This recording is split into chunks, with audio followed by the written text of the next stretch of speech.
কি সুন্দর গন্ধ বেরোচ্ছে মা। কিসের গন্ধ পাচ্ছিস রে? মাংসর। মাংসের গন্ধ পাচ্ছি। আমার বন্ধুরা, আমার মেয়ের সব থেকে ফেভারিট কি জিনিস জানো? সব থেকে ফেভারিট আমার মেয়ের চিকেন। মাংস না, বিরিয়ানি। আর ও সবার ফার্স্টে আছে বিরিয়ানি, তারপরে আছে চিকেন।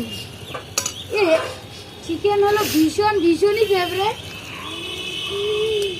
এত ওর ভালো লাগে। কষা দেবা কিন্তু। আমরা ওর জন্য খাসির মাংস মানে মটন খাওয়াই ছেড়ে দিয়েছি। ও চিকেন যেহেতু ভালোবাসে, আর 2 রকমের রান্না তো ঝামেলা হয়, এই জন্য আমি করি না। তো যাই হোক, ওর ভীষণই ফেভারিট চিকেন। আজকে চিকেন রান্না করছি। এমনি আমাদের সানডেতেই মাংস হয়, আবার তার মাঝখানেও 2-3 দিন হয়ে যায়। 2-3 দিন না, 1-2 দিন। 2 দিন, কোনো সময় 3 দিন হয়েই যায়।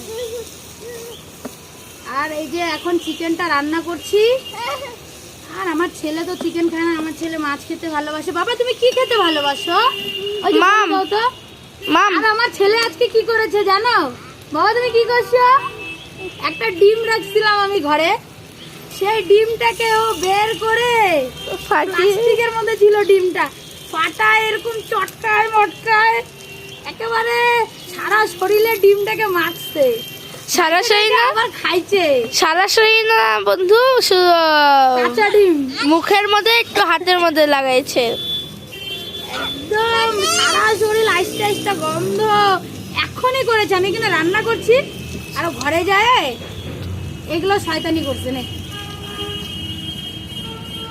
দেখেছো, সবসময় জল খাইতে লাগবে। জল সারাদিন খেতে থাকে। তো মুখের মধ্যে দিবা তো আর শুধু ফেলে দিবে। আর এই দেখো মাংসটা। তো বন্ধুরা, মাংসটা কেমন হয়েছে? ভালো হয়েছে?